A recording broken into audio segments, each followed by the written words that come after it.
Con la cancelación de otras 100 organizaciones no gubernamentales, esta semana el régimen superó las 2.200 asociaciones ilegalizadas solamente en este año 2022. Y para conocer cuál ha sido el impacto económico y social de este asalto masivo a las organizaciones de la sociedad civil, les presentaremos los resultados de una investigación del Diálogo Interamericano basada en un universo de 1.000 ONGs canceladas y en una muestra de 53 asociaciones. Conversamos con Amaro Ruiz, director de la Fundación del Río, una de las ONG cancelada en 2018, quien participó como consultor en esta investigación, y esto fue lo que nos dijo.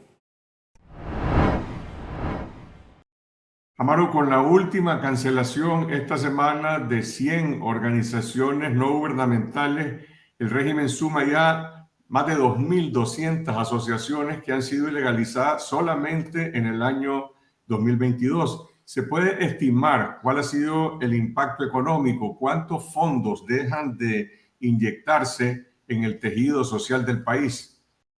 Mira, el impacto que nosotros hemos cuantificado, sobre todo tomando una muestra representativa de las organizaciones de sociedad civil, te habla una pérdida de 41 millones de dólares que se han perdido a causa del cierre de estas organizaciones y la criminalización del espacio cívico.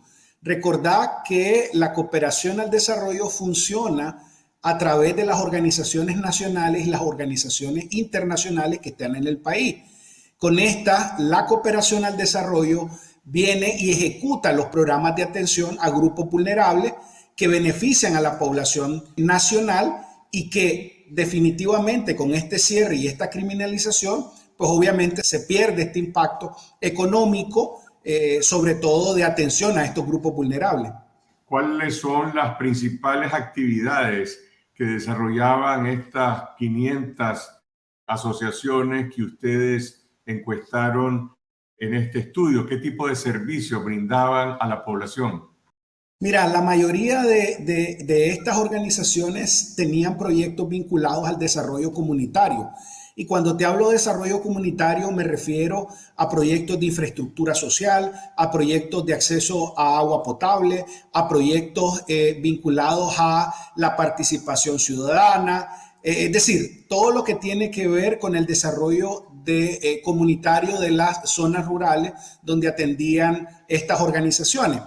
Pero también hay una fuerte incidencia, sobre todo de educación, de temas de niñez y adolescencia. Recordemos que el régimen también canceló a la Federación de Organizaciones que trabajaban con la niñez y a la adolescencia, pero también hay importantes cancelaciones de organizaciones que trabajaban con pueblos indígenas y afrodescendientes. Hay importantes cancelaciones alrededor de los derechos de las mujeres. Prácticamente la mayoría de organizaciones que defendía y que estaba fortaleciendo el proceso de equidad de género y que estaba trabajando para reducir la violencia contra las mujeres han sido canceladas. Es decir, aquí las organizaciones se centran en también derechos políticos, como el caso de democracia y otros derechos de las minorías que existían en Nicaragua.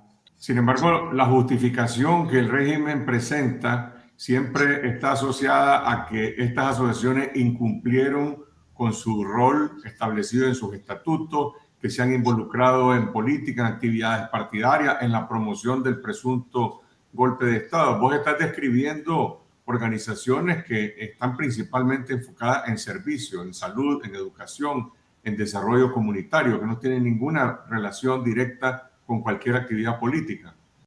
Mira, lo que nosotros hemos identificado como parte de las conclusiones de este análisis del impacto en las cancelaciones ha sido que el régimen no solo cierra y criminaliza, sino se quiere de apoderar del bien común, de quién gestiona el bien común y quién gestiona programas de atención a los grupos vulnerables para no tener competencia. Es decir, realmente aquí hay una monopolización del espacio cívico.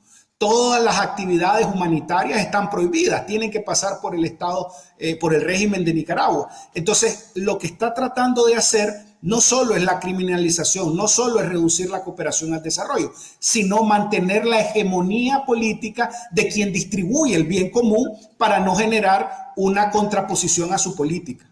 ¿Cuál ha sido el impacto del cierre en este año? Es decir, se han cerrado más de 2.000 asociaciones, se han eliminado, por lo tanto, muchos programas que se estaban ejecutando. ¿El gobierno ha tenido alguna capacidad para sustituirlos con las instituciones estatales o con otro tipo de asociaciones? Mira, la muestra que nosotros tenemos del impacto te permite identificar que al menos se ha perdido una atención de más de 1 millón de nicaragüenses que estaban siendo atendidas por los proyectos de desarrollo que generaban estas organizaciones de sociedad civil. Y estamos hablando también de pérdida de empleos formales, de alrededor de 2.000 empleos formales que se han perdido en esta muestra representativa que nosotros hicimos del impacto en las organizaciones. Ahora bien, el impacto también se traduce en el aumento de la vulnerabilidad de la población nicaragüense que deja de recibir estos programas. Y sobre todo también porque no hay un proceso de atención por parte del gobierno una vez que cierren las organizaciones de sociedad civil. Y te pongo ejemplos como el caso de algunas universidades que ha cancelado, el caso de algunos servicios que proveían las organizaciones de sociedad civil, que eran servicios especializados y que no hay capacidad en el Estado. Es decir, ¿cómo se va a sustituir, por ejemplo, la equinoterapia que desarrollaba la Fundación COE, si la expertise estaba en sociedad civil? ¿O cómo se va a sustituir la atención a la niñez y adolescencia que hacía Casa Alianza a través de sus centros de atención integral a la niñez y adolescencia? O lo que hacían otras organizaciones en términos de educación. Por ejemplo, ¿qué pasó con los servicios educativos que brindaba la Fundación Fabretto, o con los servicios de salud que brindaba Operación Sonrisa, o con los servicios que brindaban a organizaciones ambientalistas en la costa Caribe? Mira, todos esos servicios han quedado definitivamente desatendidos. En el caso de Fabretto, tenían 9 centros educativos y muchos de esos centros habían sido tomados. Beneficiaba a 40.000 niños y niñas que eran atendidas por esta organización. O en el otro caso, como organizaciones ambientales que atendían sobre todo comunidades misquitas en el norte del país. Todos esos programas de atención quedan desatendidos.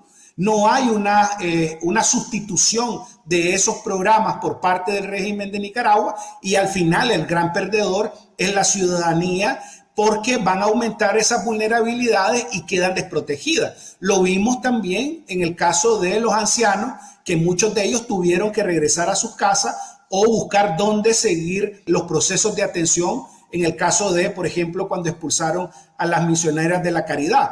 Es decir, aquí no solo es afectado el núcleo, o el impacto no es solo está en el núcleo de las organizaciones y sus miembros, sino que está en las sociedades, en las comunidades rurales y en estos beneficiarios que eran atendidas por estas organizaciones.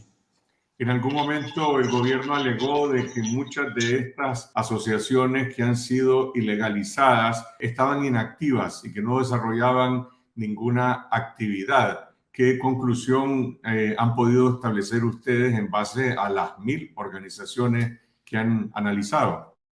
Nosotros encontramos que ese discurso se cae porque el 53% de las organizaciones de la muestra estaban activas al momento del cierre. Ciertamente hay algunas organizaciones que por su vida o por su propia dinámica habían cerrado antes de 2018, o otras estaban sin ninguna acción, es decir, no tenían proyectos por la reducción de la cooperación al desarrollo. Entonces, ciertamente algunas organizaciones estaban inactivas, pero yo creo que es importante desmentir, porque aquí más del 50% de la muestra nos arroja que sí tenían una actividad en el país, tenían proyectos de desarrollo. Esta semana, entre las ONG que fueron canceladas, hay 37 de carácter internacional. Creo que ya suman más de 100 ONG internacionales que han sido ilegalizadas. Supongo que esto tiene también un impacto económico importante. Hace unos meses, Confidencial publicó una estimación en que las que se habían cerrado para entonces canalizaban más de 15 millones de dólares. Sí, definitivamente, sobre todo, Carlos, el hecho de que la cooperación al desarrollo se va a quedar sin organizaciones internacionales inscritas en Nicaragua para poder operar. Es decir, yo creo que aquí hay una preocupación de la cooperación al desarrollo europea, de la cooperación al desarrollo estadounidense, porque las organizaciones que gestionan proyectos, desarrollan estas acciones, son organizaciones internacionales que en conjunto con las organizaciones nacionales trabajan en estos proyectos de atención. Entonces, si vos cercenás ese espacio cívico, estamos perdiendo al final la cooperación al desarrollo de Nicaragua. Y recordad que los índices de pobreza no se han superado. Más bien cada vez vemos que estos indicadores aumentan en el país. Entonces, la desesperanza también que existe en la población lo ha llevado a este exilio masivo de más de 400,000 personas, incluyendo miembros de esas organizaciones internacionales. Y aquí hay otro impacto. Por ejemplo, estamos perdiendo la capacidad humana y profesional de la gente que está en el país, porque ellos, al no tener otras alternativas laborales, van a emigrar buscando mejores empleos o soluciones a sus problemas económicos. ¿Pueden las ONG seguir trabajando al estar desconectadas de la cooperación externa por una parte y al perder también su personería jurídica? ¿Pueden reconvertirse y desarrollar actividades de otra forma? Mira, sí se puede, y yo creo que es importante aquí hacer un llamado a la cooperación al desarrollo para que siga apostando en la cooperación y flexibilice algunos mecanismos para continuar trabajando en el país. Las organizaciones también pueden continuar siempre y cuando tengan un vínculo y mantengan los tejidos territoriales con la población y la ciudadanía. Es decir, aquí es importante también la responsabilidad que tiene la ciudadanía en general de acuerpar el trabajo que venían haciendo las organizaciones de sociedad civil. Nosotros en el análisis vimos que eran organizaciones que tenían un promedio de 25 años de trabajo en esos territorios. Entonces han creado un tejido de confianza que bien les permitiría seguir trabajando en medio de la represión y en medio de lo que significa trabajar dentro de una dictadura en un país. Gracias por ver este video para seguir derrotando la censura en Nicaragua. Si deseas apoyar el periodismo independiente de Confidencial con una donación, puedes hacerlo a través de nuestro canal de YouTube. Lo único que tienes que hacer es ir al chat de nuestras transmisiones en vivo y dar clic en el botón Super Chat. Así podrás agregar tu comentario junto a un donativo.